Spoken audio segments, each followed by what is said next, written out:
सपनों के शहर मुंबई में मनराज ग्रुप पेश करता है मनराज व्यू, जो शहर के बीचों बीच एक घर खरीदने का मौका दे रहा है। आपके बजट के अनुकूल शानदार 1 BHK और 10 मंजिला टावर और कीमत सिर्फ 75 लाख रुपए। और यह सब उपलब्ध है कुर्ला अंधेरी रोड, साकीनाका मेट्रो स्टेशन और अंतर्राष्ट्रीय एयरपोर्ट के नजदीक। मनराज व्यू में घर होना यानी आराम और सुविधा का पूरा आनंद। जल्दी करें, अनुकूल बजट में ऑफर केवल सीमित अवधि के लिए। PM आवास योजना और लोन सुविधा भी उपलब्ध, शर्तें लागू।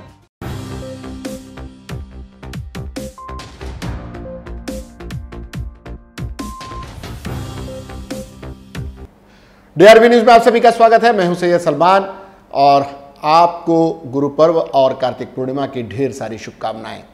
इसी के साथ एक खबर जो सभी के लिए बहुत ही राहत भरी है, पूरे देश के लिए, वो ये है कि कृषि कानून, जो 3 कानून लाए गए थे सरकार की तरफ से, उसे वापस लेने का प्रधानमंत्री नरेंद्र मोदी ने ऐलान कर दिया है। इसकी एक सांकेतिक रूप में उन्होंने आज के पर्व को चुना।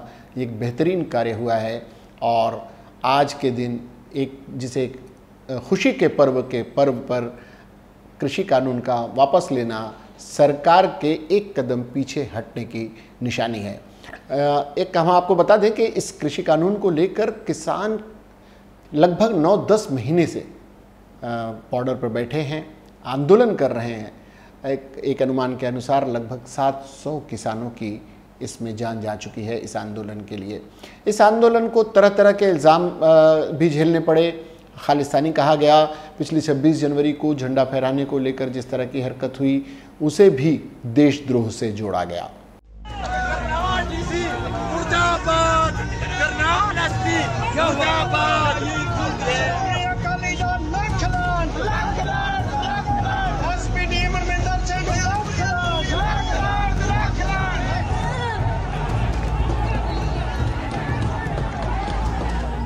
आप पूरे देश को ये बताने आया हूं कि हमने 3 कृषि कानूनों को वापस लेने का, रिपील करने का निर्णय लिया है।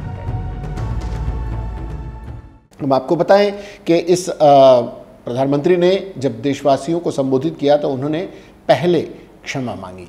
अपने तमाम किसानों से उन्होंने क्षमा मांगते हुए कहा कि हमारी तपस्या में शायद कोई कमी रह गई होगी। मोदी ने यह भी कहा कि हमने वो सारी कोशिशें की जिसमें ये बता सके कि तीनों कृषि कानून किसानों के हित में लाए गए हैं, लेकिन ये बात कुछ किसानों को नहीं समझा पाए। इसलिए खुले मन से ये तीनों कृषि कानून वापस लेंगे और संसद सत्र में संवैधानिक प्रक्रिया पूरी होगी। इस पर अभी भी किसान नेताओं का ये मानना है कि जब तक संसद में इसकी संवैधानिक प्रक्रिया पूरी नहीं हो जाती, तब तक वह इस आंदोलन को वापस लेने के मूड में नहीं है। सबसे बड़ा सवाल है कि प्रधानमंत्री ने कहा कि 3 कानून हमने वापसी ले लिए। प्रधानमंत्री जी, 3 कानून नहीं, पहले आप इसको पार्लियामेंट में लेकर जाओ, वहां से इनको पास करवाओ। ये किसान बगैर सर्टिफिकेट लेकर नहीं जाएगा घर। और MSP की गारंटी आप दो, क्योंकि हम जहां पे है, यहाँ पे किसी किसान की MSP पे कोई खरीद नहीं होती। MSP का खासकर ये आरोप लग रहे हैं कि उत्तर प्रदेश में आगामी वर्ष होने वाले चुनावों को लेकर ही इस तरह का निर्णय सरकार को लेना पड़ा है। सरकार कभी पीछे हटती नहीं थी। इस सरकार के लिए ये इस कानून को लेकर पीछे हटना कई संकेत देता है और कई लोग इसे उत्तर प्रदेश के विधानसभा चुनाव से जोड़कर देख रहे हैं। एक तरफ कानून को लेकर प्रतिक्रियाएं आ रही हैं, दूसरी तरफ सरकार के पीछे हटने पर भी लोगों ने खुशी का इजहार किया है। कई लोग ये मानते हैं कि ये किसानों की जीत है। किसानों का सड़क पर उतरना और लगातार आंदोलन करते रहना और पीछे न हटना सरकार के लिए एक तरह से दबाव का तंत्र बना। अखिलेश यादव ने इस विषय पर कहा है कि अमीरों की भाजपा ने भूमि अधिग्रहण और काले कानून से गरीबों किसानों को ठगना चाहा है। कील लगाई, बाल खींचते कार्टून बनाए, जीप चढ़ाई, लेकिन समाजवादी पार्टी की पूर्वांचल की विजय यात्रा के जन समर्थन से डरकर काले कानून वापस लिए गए हैं। भारतीय जनता पार्टी बताए कि सैकड़ों किसानों की मौत के दोषियों को सजा कब मिलेगी। ये अखिलेश का बयान है। साथ ही साथ बहुत सारे लोग, भारत के इतिहास में ये पहली बार हुआ है कि किसी आंदोलन की वजह से सरकार को पीछे हटना पड़ा है और कानून वापस ले रही है। यह किसानों को बधाई देने का लोगों ने एक मंच चुना, ट्विटर, फेसबुक और अन्य प्लेटफॉर्म पर दे रहे हैं। अगर ये कृषि कानून पहले वापस हो जाते तो 700 किसानों की, लगभग 700 किसानों की जान बचाई जा सकती थी, ऐसा विपक्ष आरोप लगा रहा है। साथ ही आंदोलन तत्काल वापस नहीं होगा, ये घोषणा किसान नेताओं ने की है। किसान नेताओं का कहना है कि जब तक कृषि कानूनों को संसद में रद्द नहीं कर दिया जाता और सरकार एमएसपी के साथ किसानों के दूसरों मुद्दों पर भी बातचीत नहीं करती, तब तक यह आंदोलन जारी रहेगा। ऐसे में ये उम्मीद नहीं है कि जल्दी किसान हटेंगे। हालांकि प्रधानमंत्री ने उनसे प्रकाश पर्व पर लोगों को घर जाने का आह्वान किया है, उनसे अपील की है कि वो जाकर इस त्यौहार को अपने घर पर मनाएं।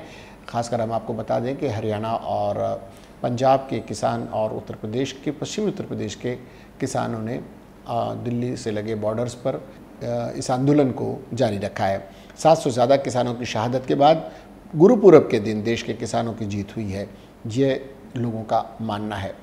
अब किसानों के इस आंदोलन के वापस लेने का क्या परिणाम निकलता है, सरकार इसमें कहाँ खड़ी हो पाती है। इससे पहले जब किसानों पर आरोप लग रहे थे तो उन्हें खालिस्तानी बताकर उनका मजाक उड़ाया जा रहा था, कार्टून बनाए जा रहे थे। एक केंद्रीय मंत्री के बेटे ने जीप तक चढ़ा दी थी। अब देखना ये होगा कि जब सरकार समर्थक किसान आंदोलन को लेकर कृषि कानून के 3 फायदे बताने में जब वक्त ज़ाया कर रहे थे, तो अब अगर सरकार ने ये कानून वापस ले लिया है तो सोचना होगा कि सरकार क्या अब उन्हें खालिस्तानी नहीं मानती, और अगर खालिस्तानी मानती थी तो खालिस्तानियों से उनके समर्थन में ये किसान आंदोलन वापस, कानूनों को वापस क्यों लिया गया। अब कानून वापस ले लिए हैं तो आपको कई लोग इस कानून को वापस लेने के पीछे के तर्क समझाते नजर आएंगे। ऐसे में हम अपने दर्शकों से यही आह्वान करते हैं कि आप किसी तरह के झांसे में, बहकावे में, चाहे किसान आंदोलन के समर्थक हो या किसान आंदोलन के विरोधी हो, न आए। अपनी बुद्धि का, अपने विवेक का प्रयोग करें। कृषि कानून अगर सरकार ने वापस लाई थी, उसके पीछे तर्क रहे होंगे, और अगर वापस लिया है तो भी उसके पास अपने तर्क होंगे। उन तर्कों पर गौर कीजिए कि आखिर क्या कारण थे कि ज़बरदस्ती लादे जा रहे थे और लगभग 700 किसानों की जान जाने तक खामोश बैठी थी सरकार। और अब उन तर्कों पर भी गहराई से अध्ययन कीजिए कि आखिर क्यों सरकार को इस कानून को वापस लेना पड़ा। आपको किसानों से जुड़ी हुई कोई और बात, कोई और समस्या, कोई भी अपनी बात रखनी हो तो हमारे चैनल के माध्यम से रख सकते हैं। हमारे चैनल को DRV न्यूज़ को आप लाइक करें, सब्सक्राइब करें और कमेंट बॉक्स में जाकर अपनी टिप्पणी वहाँ पर दर्ज करा दें। हम ज़रूर आपकी टिप्पणियों को विशेष महत्व देंगे। फिलहाल के लिए इतना ही। इसके बाद भी खबरों और कार्यक्रमों का सिलसिला जारी रहेगा। सैयद सलमान को, DRV न्यूज़ की पूरी टीम को दीजिए इजाज़त। इसके बाद भी खबरें देखते रहें और कार्यक्रम जारी रहेंगे। जय हिंद।